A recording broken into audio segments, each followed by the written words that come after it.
Hey students, welcome to week 3 of Introduction to Business. We have a lot of ground to cover this week, so let's get into it.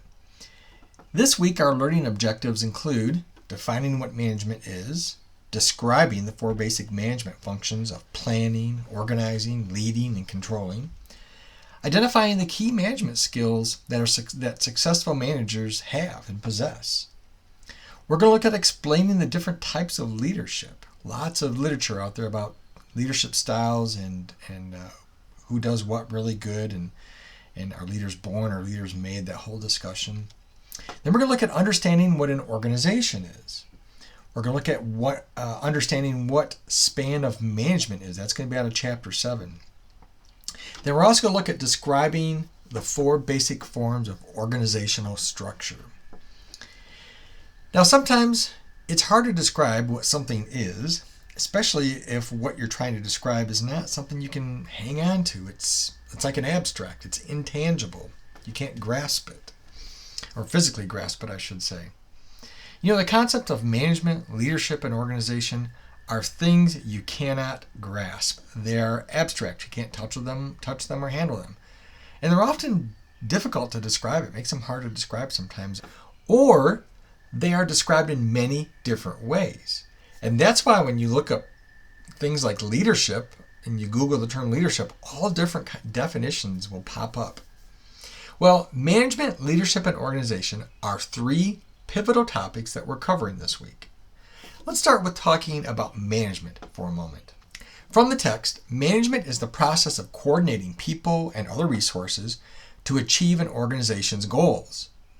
And managers are concerned with 4 types of resources: material, human, financial, and informational. You can look that up on page 180 in your book.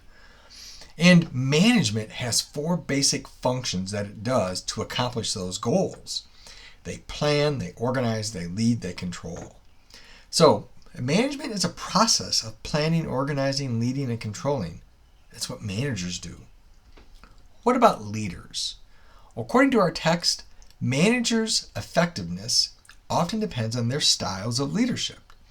That is, their ability to influence others, either formally or informally, are often driven by their particular leadership style. So, leaders have this ability to motivate others into doing things that sometimes people may not want to do. And I would add this, by the way, that you do not need to be a manager to be a leader. You can be a leader of one, you, or you can be a leader of many, even those who do not work for you.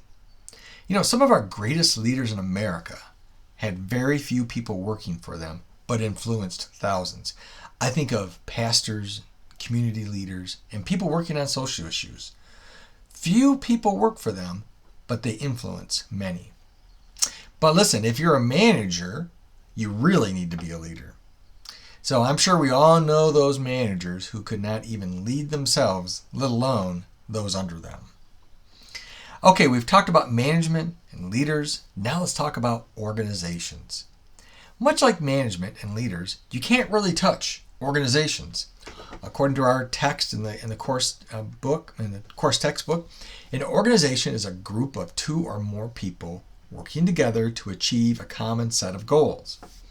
So, even though you cannot touch organizations, you can touch people in the organizations. Like, you can reach out and touch them. You know who they are. You can see their face. They've got a name. You know, organizations exist because these members agree to work together for some purpose. Organizations can be formal, like for-profit businesses, or not-for-profit businesses, or even clubs. Those are all examples of formal organizations. But organizations can also be informal. Your group of friends that you hang with, they're an example of an informal organization. When you gather around the coffee pot at work and you talk as like an ad hoc group, that's an informal or ad hoc organization. Okay, that's all for now. Please read through chapter 6 and chapter 7. A reminder that your initial response to discussion question 1 is due by Wednesday, 11:59 p.m., Arizona time that is. And the initial response for discussion question 2 is due by Friday, 11:59 p.m. Now, your responses to a minimum of 3 fellow classmates are due by Sunday, 11:59 p.m., and the quiz is also due at that time. Sunday at 11:59 p.m. And no surprise here, your weekly assignment also due Sunday 11:59 p.m. Uploaded into Canvas. So remember, I'll be available during virtual office hours on Tuesday evening from 7 p.m. to 7:30 p.m. I use Zoom, and you can find that link in the welcome module. Just pop in and out during that time with whatever questions or concerns you might have. Additionally, you're always welcome to contact me, even outside of virtual office hours, and we can talk via phone or Zoom or whatever you want. I'm good at texting too, obviously, so we can do that. Make sure you contact me, though, if you're struggling. Just a heads up about week 8. I know it's only starting in week 3, but week 8's coming. The assignment in week 8 is not a written assignment. The assignment is a one-on-one presentation with me about one of your assignments from week 1 through week 7. You get to choose. The details are in the syllabus, so be sure to check that out. The better and more thorough your writing for week 1 through week 7, the easier this presentation is going to be for you. So make sure you're doing a good job writing the papers for the assignments. It'll help you in week 8. All right, remember, God is on his throne. He's always been there, and he's always going to be. Have a great day.